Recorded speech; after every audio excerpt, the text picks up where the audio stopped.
Assalomu alaykum. Bayram yaqinlashgani sari ko'ngli junbushga keluvchi odamlar juda ko'p uchraydi.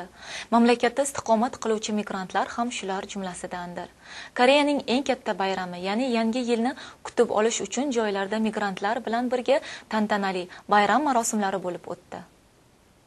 Avvalo 11 fevralda Jahonga sevgi ulashish nomli tashkilot bilan Yangi yilni migrantlar bilan birga qarshilaylik bayram dasturi o'tkazildi.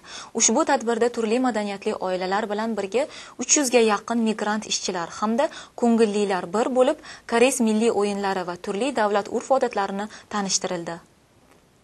Bayram dasturi Samsung ijtimoiy tashkiloti homiyligi ostida uyushtirildi va mazkur tashkilot o'tkazgan tadbir orqali kelajakda migrantlar uchun turli homiylik dasturlarini rejalashtirishga kelishildi.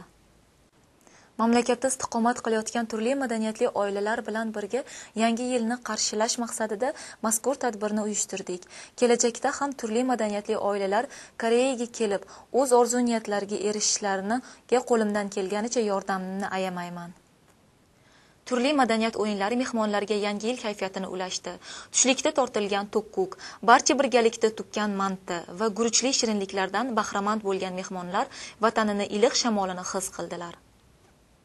Ochig'ini aytsam, Koreyada bo'lish ham zerikarli.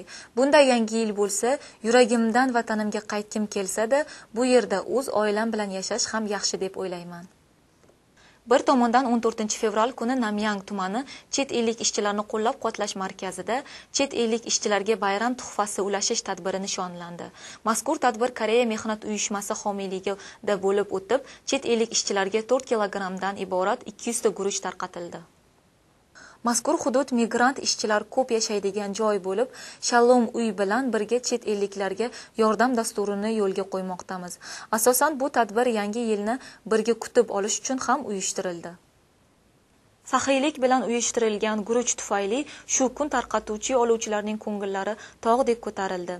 Migrantlar uchun bu yilgi bayram Yangi yilni qarshilash quvonchlari bilan birga qo'shnilar bilan o'tkazilgan vaqt hayotidagi muhim kunlardan biri bo'ldi.